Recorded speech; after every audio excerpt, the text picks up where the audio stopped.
r/AskReddit. What is your unexplainable story? There was one time me and my parents were house sitting for the neighbors feeding their dog and stuff. One time while we were there I was chilling in the living room and saw someone go up the stairs. I assumed it was my dad because he had a pair of black dress shoes on that was similar to the ones my dad wore to work. A minute later I go into the kitchen and my dad is in the room with my mom taking, and moreover he is wearing sandals. I have no idea who it was I saw, because there was 100% no one else supposed to be in the house at that time. Nothing was stolen when the neighbors got back, so I doubt it was someone who broke in. Christ. Did you at least check upstairs?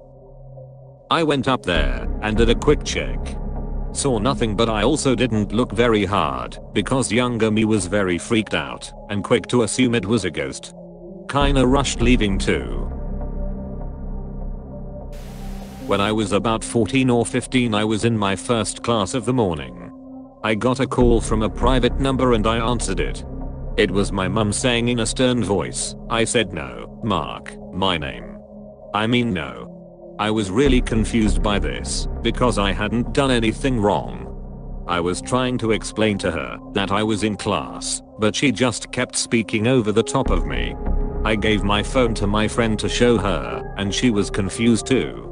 It sounded exactly like my mum's voice and she said my name. I texted my parents asking what I did wrong and they said they had no idea what I was talking about. Later that day I got off the school bus and started walking through my neighbor's field to get to my house when I got the exact same call, as if it was a voice recording. My parents still say they have no idea what it was about. I asked my friend if she remembered the phone call to make sure I wasn't just imagining things and she does. Maybe it was a sleeper agent activation code and they sent it to the wrong person. My brother experienced this same as my aunt and cousin. When we were younger, my father worked later into the night, getting home at about 4 AM. Well, one night my aunt, uncle, and cousin spent the night at our house. My brother, aunt, and cousin watched what they thought was my dad come in the front door and walk to the bathroom, his normal routine when getting home. Only he was dressed oddly. From the way they described it, his clothing was similar to that of outfits soldiers wore during the Civil War. They were a bit confused, but needless to say the confusion shifted into overdrive when Dad walked through the door again about 5 minutes later. That's wild. When multiple people are there to witness that makes it that much more weird. I lost a stupid arcade prize coin purse in elementary school. It was black and yellow with obnoxious smiley faces all over it. Brought it to school with me all the time. I don't know why, because I had no money in it. Once I lost it, it just vanished. I don't remember when I realized I had lost it, but it was gone. And I could not shut up about it. My school, by now turned to rubble I assume, used to have a gym on the top floor of the attached second building. Strange, right? It went special needs classes, library, and gym. This gym was always locked though, and people hadn't used it for gym class in years. Of course, because of its looming presence above us, the fact that it was an abandoned attic, and that no one would allow the kids to see inside it, we called it the haunted gym. I think my teacher used a visit to the haunted gym as a reward for us one time. Because months after I had lost my coin purse, we were allowed to walk through it as a class in a single file line. I'm up front behind the teacher, following closely behind, when I see ahead in the corner a small yellow and black smiley face. I ran over to it, picked it up, and yeah. That was my coin purse. Somehow it had migrated to a locked and abandoned third floor gym. Even my friend recognized it. Despite the teacher wanting to show us that it wasn't haunted, half the class left that day thinking that there was no way it couldn't be haunted. It stole my purse. I'll never ducking understand it. Maybe a rat took it and carried it through the building? Or some other wild animal that can slip through cracks? Or someone stole it, played with it for a while, and then threw it there. A couple of years ago my great uncle passed away. After the funeral, maybe a day after IDK, a group of close family and I went out to dinner with my great aunt that just lost her husband. While we were eating, she got a phone call and she looked up extremely pale, answered it and then hung up. It was from my great uncle and no one was on the other side and his phone was at her house with no one home. Definitely freaked everyone at the table out. Robber call scammers spoof numbers with your local area code, so when you see the caller ID it looks like someone local calling you. I'd get them with my area code and the same 3 first numbers as mine. Or sometimes the first 3 numbers of my husband's. And then 4 random digits. It's possible it was one of those that happened to use great uncle's number. I've heard of people getting calls from their own number. I was a child, I'm guessing 5 or 6. We were on holiday in a coastal town in England and had gone to the beach. It was summer, but this is the UK, so it was one of those days that was warm enough to sit on the beach for a bit but not really warm enough to do the whole go in the sea sunbathing thing, so they were sat up watching me play in the sand, and I set my mind to building a super big sand castle. Being a kid, it was soon decided that I needed a moat for the castle. Cue me going backwards and forwards to the sea to get water and becoming gradually annoyed / perplexed that the water just kept soaking in. The beach wasn't busy. There were other family groups there, some singular sunbathers, but reasonably spaced out. Anyway, my grandma and my mum saw this one chap walk into the beach and immediately got vibes from him. They didn't know why. I mean, yeah, the guy was on his own, but that doesn't immediately make someone questionable. There were lots of lone swimmers doing their daily exercise, for example. But no, there was something unsettling about him. Despite him looking distinctly average, late 30s / early 40s, brown hair, light-skinned, of average weight and height, the only thing my grandma really picked up on was his piercing eyes, whatever that means. Still, they had a feeling they couldn't explain.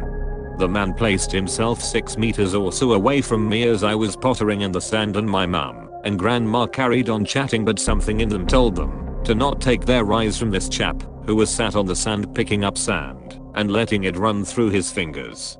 After a while, he too started making a castle. At that point, something freaked my mum out enough to call me over and say we were leaving to do something else now.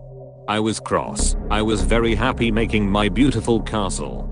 The thing my mum couldn't shake was the feeling that the guy was trying to attract my attention by doing childlike activities. But she had nothing to go on and felt as though she was being paranoid. Anyway, the rest of our coastal holiday went by without issue. We didn't see him again. That is, until a week or 2 later, when he'd been arrested. This guy's face was in the paper and on the news for abducting a young girl the same age as me. Mom's intuition really saved you. In Colorado, there's a place called Rocky Flats that made the plutonium cores for nukes back in the day. Theoretically, it's shut down now. It's just off a highway that runs between Golden and Boulder, which both have colleges. One night back in college, I'm driving that highway at about 2 AM. It's dark and completely deserted except for me, but that's pretty normal at that time. I crest a hill near Rocky Flats and there are a shitton of flashing lights surrounding a huge, slow-moving, flat truck-like thing with a big-ass covered bundle on it. We are talking something out of an alien UFO movie. This whole ensemble takes up most of the highway and is slowly moving towards me at maybe 5 miles per hour. I'm starting to freak out a bit cause it's 2 AM and I had a crazy night, and what the hell am I even seeing? When the loudest police warning horn I have ever heard got blasted at me along with a shitton of high beams.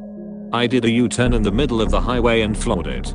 I have no idea what the duck they were moving, and I don't want to know. Holy shit, this reminded me of something. During my freshman year of university, the thing to do was to just take a drive to Denver or Cheyenne in the dead of night, usually because there would be nothing open in our town and we wanted old Chicago at 2 AM. One night, after trekking down to Denver, my friend suggested taking a detour to a rest stop she and her family used to visit, kind of in the Golden / Morrison area. Alright, cool. We never found it, which wasn't the creepy part. She was very forgetful, so I wouldn't put it past her to forget where it was. However, winding up and down those mountain roads in the pitch black, alone, all three of us started getting uneasy. This inexplicable, shivery feeling of something about to go wrong. Every corner we turned was hard stopping. When we finally gave up trying to find the damn rest stop, we did a 25-point turn in the middle of the highway. The entire way down the mountain, the shivery feeling was replaced with dread. I was absolutely convinced we were going to pull into Morrison, and for it to be 3 weeks later. I couldn't explain it. It didn't feel like we were supposed to be there, 3 dumb freshmen driving through Morrison at 2 in the morning. Like something else definitely should have happened to us, up on the mountain. We got out fine, but I'm convinced we narrowly avoided a terrible fate. My friend and I were laying on a trampoline looking up at the sky, watching the birds fly. Then I swear I saw a flying bunny. I asked her if she saw it too and she did. It was probably a predator type bird carrying a bunny, but for the longest time I swore it was a flying bunny. The bunnies seem to have a flight division, Air Force One. Posted this a few times, and it remains with me to this day. When I was 21, a bunch of my friends and I did magic mushrooms together. While we were tripping balls I had a very vivid hallucination.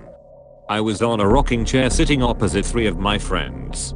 As I rocked back I saw them, as if they were in their late 50s, grey hair and wrinkly, and as I rocked forward, I'd see them normal and young in that moment again.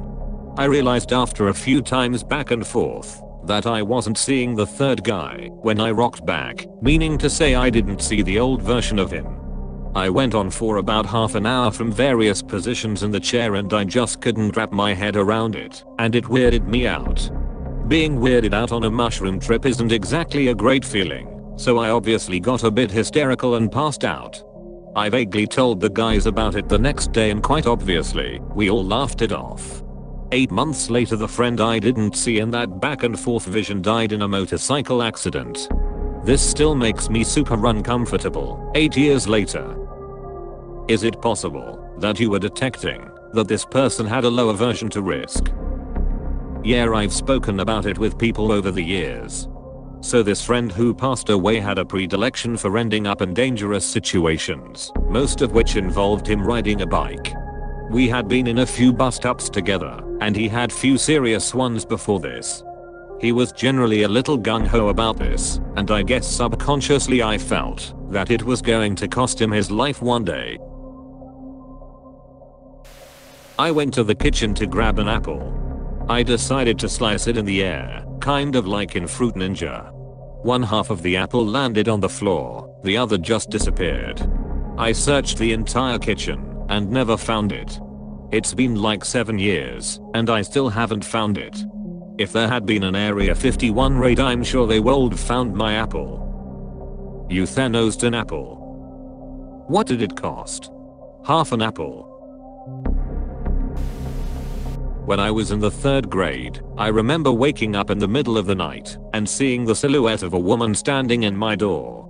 She definitely wasn't my mom, and I just stared at her for a bit, a little scared, but not scared enough to really do anything.